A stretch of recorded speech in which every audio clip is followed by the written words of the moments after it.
bam, bam, bam, bam, bam, bam, bam. Fucking love this band, holy shit. And we're back. Part 2. We arrived at this, I don't even want to call this house. Arrangement of pixels. No, I'm just kidding. Oof, it's cold. Even though I'm wearing a coat, I shiver in the cold Arctic air. I look ahead of us and I'm floored. The whole guest house is situated on top of a hill with stunning views in every direction. I bet I could even see the ocean from the roof. We head towards it, side by side. I can see Rune's antlers swinging. Off to a good start.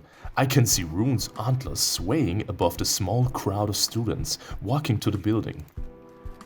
A solitary head turns into our direction. White mane and a pair of lively crimson eyes. Lake. Who? Mikko brushes against my side. Yes! Accidentally. No! Struggling to walk straight ahead with his huge backpack. Ahead of me is a whole camp full of adventures in this beautiful Nordic scenery. Invigorated? What does this mean? Invigorate. I straighten my back and smile contently, marching towards the guest house. I need to use this time the best I can. Dawn Chorus. Hey, we actually are now at the start of the game. The other thing, the hours of spent editing and recording, there was nothing. We're now at day 1. Okay. Good thing we managed to finish the intro. If we're going at this pace, I'll be finished with this game in 5 years. Who is this? Coach Devon.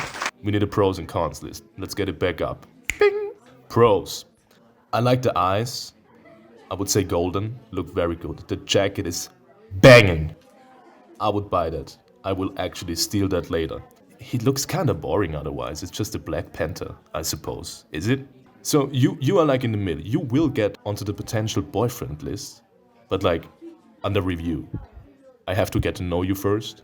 If you're nice, maybe we will get back to you. Sveya, here's your key. Oh, thank you, Professor. I mumble and take the key with the number 17 written on the tag, briskly returning to Mikko. I'm one of the first students to get a key, which turned out to be a somewhat lengthy process. We were given a choice between single and double rooms, as there were less students than available beds, and the university had rented the whole guest house. Let me get a double room with me and Mikko, right now. I decided to get my own room. What the fuck? I just said something else. Mikko had wanted to take a double room with me, exactly, and I had even considered it, but in the end, I like having a place I can retreat to just by myself. What the fuck? No, I don't. Huh? If I would be playing this game, we would be finished in 5 minutes. Mikko, me, room, let's go, boom, lovers. Fucking. The whole trip. Going home, marrying each other. This would be over in 5 minutes. God, I hate this protagonist. Room number 17. I wonder if that's one of the upper floors. Maybe with a bit luck, I'll get a room close to yours. Although with the size of this guest house, I don't think it really matters. Mikko also opted to get a room on his own, mostly because he doesn't know anyone here well enough except me. Well, let's say he's not very good at meeting new people. He doesn't have to be. Everyone who already got their key, please go to your rooms, unpack, and be in the cafeteria in 30 minutes. It's behind the door, at the end of this corridor. I'll go drop off my stuff. I can't wait to get this backpack off me. Okay then, see you in... Oh my god, look at his fucking tongue! Ah! Okay then, see you in a while. I walk down the single-loaded corridor alone, counting the rooms. I count all the way up to 11 before I reach the end. It must be upstairs then. Good job, detective. Even better for me. I'll have better views. Turning around to get back to... What the fuck is that face? Turning around to get back to the staircase, I bump into a lion in a flannel shirt holding a coat in his paw. Lake. Again. Oh, fuck. Voice. Soft, baby. Oh, sorry. I didn't mean to walk into you. It's okay. I should be more careful. I did not hear you at all. No, it's my fault. I didn't mean to sneak on you. The carpets here are really thick. it's just like my ass. This whole place is so nice. Looks pretty fancy. And there's so much wood in here. It's too easy. It's too easy. No, I don't need it. I don't need to take this. There's fucking wood in my pants. I chuckle. Although he seems timid at first, this lion can be pretty intense. Ooh, wow, he was on X game mode right now. Ooh, so much nicer than my home. I'm really excited to be here, and I can't wait to see my room. I hope it's fancy as the rest of this place. Yeah, really intense. Wow. Yeah, I like it here too. It's really cozy. If the corridor's so nice, imagine how cool the rooms have to be. I'm just trying to find mine. My stuff is pretty heavy, so I want to get all that off me finally. I look over at Lake, who only has a small backpack with him. Lucky. Or just smart. Oh, sure, yeah, that's a good idea. By the way, which room is yours? Wouldn't you like to fucking know? I got room number 17. How about you? It would be nice to pay him a visit later. I'm sure he already has some fun ideas on how to spend the camp. Number 12. And I have a feeling you'll end up there sooner or later. What? Whoa. If someone says that to me, we're fighting. See you later, Svea. Okay, I know I'm a hater, but that face got me a little bit. Yeah, see you, Lake. Oh, why did I pack so much? I didn't move a single centimeter. Cursing myself in my head, I carry my unreasonably heavy bag in both paws. I need to learn to pack only the stuff I really need, and it better be sometime soon. This time, it's my turn to bump into someone. Oh, hello? That's a bear. That's a whole-ass bear. In front of me, walking down the stairs, stands a bear. From the downwards perspective, he looks outright imposing, and I can't help but feel a bit intimidated by his presence. Ah, sorry. I wasn't paying attention to where I'm going. I packed a bit too much, and now I have to carry all this upstairs. Another voice. Oh, don't worry. Here, let me help you. The bear laughs loudly and takes my bag from me, carrying it upstairs with ease. He's trying to impress me. Well, you're doing a good job right now. He's big, although I can only speculate if it's more muscle or fat, and it looks like the bag is nothing to him. That's a very fortunate turn of events for me. I was sure those stairs would be the death of me. Okay, where to? Room number 17 should be right around here. We find my room easily. I unlock the door and swing it open. Okay, here you are. The bear drops my bag at the door and turns to leave. Hey, thanks. Can I have your number? Or your dick in my mouth? No problem. Glad I could help. I'd gladly stay and talk some more, but I need to go fetch the rest of my stuff. Sorry. Picking up the bag, I turn to enter the room, and that's when it hits me. I didn't even introduce myself. God damn it, I always forget. Hey, wait. What's your name? The bear is already gone, though. Well, I'll catch him later. I sigh and enter the room, closing the door behind me. Okay, yeah, I can live with that. That's it. Neat is the first word that pops into my head when I look at it.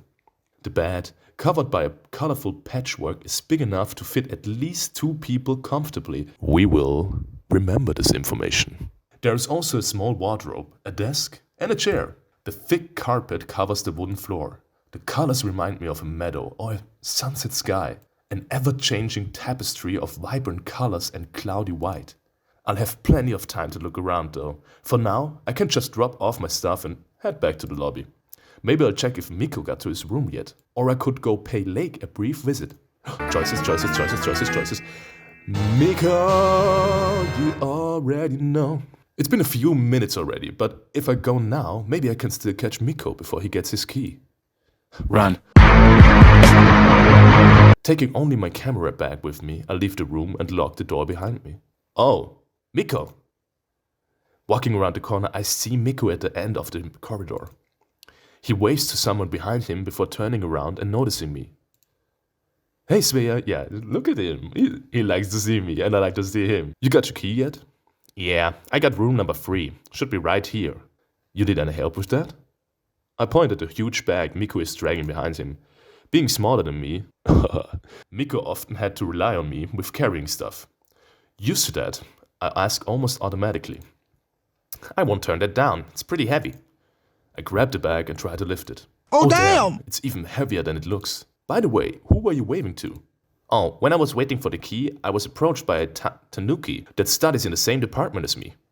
We hadn't talked before, but he remembered me, so he came up to say hello and we talked for a bit. Maybe I was wrong about Mikko being bad at making friends. Not even an hour has passed and he already met someone. Maybe I shouldn't assume that he's the same little wolf I knew 3 years ago. We haven't talked almost at all, but the time we were separate, we have so much catching up to do. Smeja? We teleported. Fucking get X Factor on that shit. Yes? We're here. I got so lost in thoughts, I didn't notice Mikko had stopped. Oh, right. Do you want to come in for a moment? Sure, yeah. I can't stay for long though. I haven't unpacked anything yet. Just dropped off my stuff.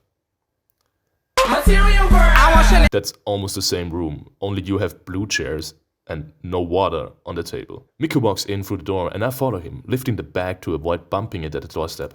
His room looks similar to mine, which is no surprise. What surprises me though is that he has 2 single beds instead of 1 like in mine. You asked for a double room? Oh, no. Coach Devin said that almost all of the rooms here are double, so even if we asked for a single one, we still might get a one with 2 beds. I still have it all for myself though. I see. That's neat. Where should I put the bag? Oh, just anywhere. I'll unpack it right away. What's inside, by the way? What's in the box? It wouldn't be heavier if you stuffed it with rocks, I think. Just some instruments and effects, the stuff I thought I might need. I walk up to the window and draw open the curtains, looking outside. It's not snowing as much anymore at the moment, but it will probably pick up again soon. The view, even from the ground floor, is still spectacular. The guest house is surrounded by a forest, and in the distance, some hills hide beneath thick layers of fog. I look around, admiring the serene landscape, and then, at the edge of the forest, perched on a tree, I see it. Look, an eagle! And I think it's the same one I saw earlier. I quickly unzip my bag and take out my camera. I turn it on, nervously waiting for it to start responding. The screen is still black. Stupid me. I take off the lens cap, point the camera in the direction where I spotted it, and look through the viewfinder. It's gone again. I feel a wave of cold sweat run over my back. I've lost it. I was too slow. You didn't catch it? I turn around. Mikko, leaning in, is looking at me with concern. Seeing me up close for the first time in 3 years, I realize that I want to fucking kiss him. I realize that I've forgotten how blue his eyes are. Looks like it. I wasn't quick enough. I feel the urge to kick myself in the shin for this. I've seen it twice today, and both times I was too slow. Music! Suddenly, I find myself in a tight embrace of my childhood friend. Yes! Slowly, my anger fades away, and I hug him back. His smell is very familiar and comforting. Holy shit, I'm getting lonely just by reading this. Like most Finns, is this a slur? Like most Finns, he wasn't always such a physical person. It was my influence mostly that changed it. I've always liked keeping my friends close, and I've always found hugging very comforting. So little by little, I turned him from a typical solitary Finn into the cuddly wolf he is now. Now I'm the first one to push back though, breaking the hug. I really missed him. I've met him yesterday, and I also missed him. Although, how on earth did you want to get a good shot through the window? Oh, I put a polarizing filter on his lens, just in case we would witness something interesting during the ride. See? I unscrew the filter from the lens and show it to Mikko. He takes the ring and rotates it in his fingers, observing how it brightens and darkens the image depending on the angle. Does this really work? At a good angle, it cleans out all the reflections nicely. I would still need a lot of luck to get a good shot though. I glance outside again, just in any case, but behind the window only snowflakes dance in the Arctic air. Meanwhile, Mikko opens his bags and starts unpacking his stuff. Oh, you need any help with that? Sweet of you to ask, but there's not that much of it. I seriously doubt that, but I'm not going to press. Maybe he's afraid to let me handle his gear. I always have been a bit of a clumsy type. I'd better leave him now and go unpack myself too. Sorry that this visit was so brief, but I should be going already. Aww, I feel you, I'm sad too. Visit me sometime later too, okay? I will. Sure thing, we'll have plenty of time. See you later. See you, Svea. It's really nice to see him again and spend some time together. It takes me back to my adolescence and all those memories I have of it. Some rose-tinted and drenched in warm sunlight, some bittersweet but not any less precious. Although, it feels a bit awkward. There are some unresolved things hanging between us, and neither of us have tried to talk about them since we were reunited. Did we do something in the past? You know, a little fooling around? Do you think they exploit each other's bodies? At the end of middle school, I developed a crush on him and started to avoid him for that reason. I wasn't ready to admit it, even to myself, that I might not be straight.